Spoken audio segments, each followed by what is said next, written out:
Congratulations, you've gone under contract on your home in Florida. I know you're so excited to start packing everything, but I'm going to tell you right now, stop. Don't do anything just yet.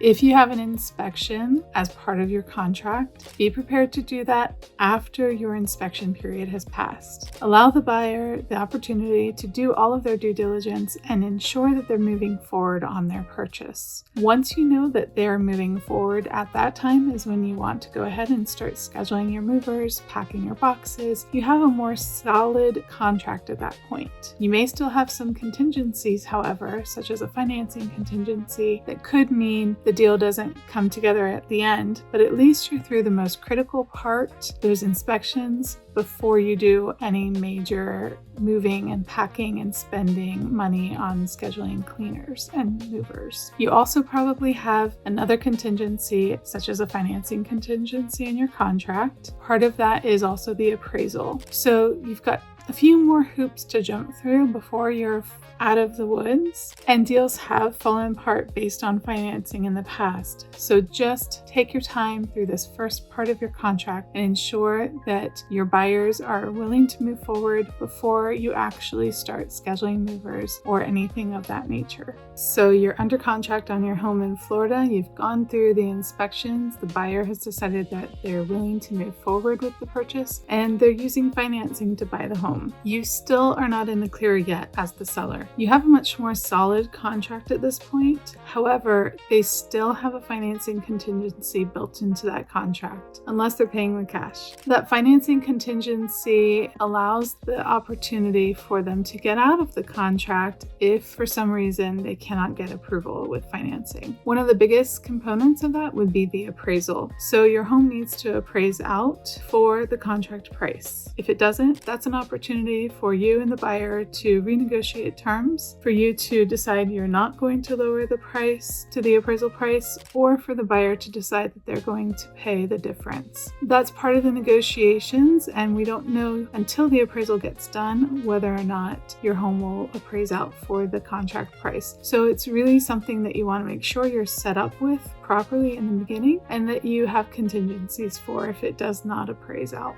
If you cannot come to terms with the appraisal, if there's a shortage, then the home does potentially go back on market. Now, the buyer can decide that they'll pay the difference and move forward regardless of the appraisal price, and that does happen from time to time. It really depends on your market and your property. So make sure that you speak with your agent and understand where they think you may be when it comes to an appraisal. Congratulations, your home in Florida is under contract with a buyer who's using financing to purchase your home. They've gone through with their inspections, they've gone through the appraisal, and the home has appraised out for the contract price. You're almost in the clear. You still have to, or your buyer at least has to work through with the mortgage lender to ensure that they get final approval and then clear to close. That can take a few more days, and it can go right up until that closing date. So the last week or so of your closing, you may get some more communications from your listing agent, from the lender telling you the status update of the home. But once you get that clear to close, then it's just a matter of scheduling your closing and going to the closing table. Now, as the seller, you can close a few days before. You do not have to wait until the day of closing to sign your paperwork. You're welcome to do that if you want, but sometimes it's easier to come in a day or two before and sign your paperwork. You can also sign remotely. So let's say you're selling your home in Florida, but you're in New York. We can work to make sure that we have a mobile notary come to you wherever you are and sign your paperwork. We just have to know in advance so we can make sure the logistics make sense for everyone. Congratulations, you're almost to the finish line. You're at the closing day. You want to make sure that as the seller, you continue with the utilities, keep them on in your name through the closing day to enable the buyer to do their final walkthrough with electricity and water on. They will walk through the home and make sure that it is in the same condition as when they went under contract, except for normal wear and tear. If there's anything amiss, then we would have to work through that to ensure that we can still close on time, and whatever they're saying, we verify and can find a solution. So that's where you'll lean heavily on your team to make sure we get you through that process. 99% of the time, the home is fine. It's more of a customary thing to do and just walk through and make sure everything is properly in place. Everything that was agreed to in the contract is there, and then the buyers go to the signing table and sign their documents. After they've signed their documents and the proceeds have funded, meaning the money has come in from the lender if they're using the lender, or the funds have been wired and dispersed to you as the seller, the buyer will be given keys or access to the property. It will be then their property at that time. After that day of closing, usually I tell sellers the next day, schedule those utilities to be turned off in your name. Either way, whenever you have it scheduled, please make sure that you tell your agent so they know to communicate that to the buyer's agent. Sometimes if you close on a Friday, you may not be able to turn your electricity off until the following Monday. We want to make sure that the buyer's not left without water or electricity.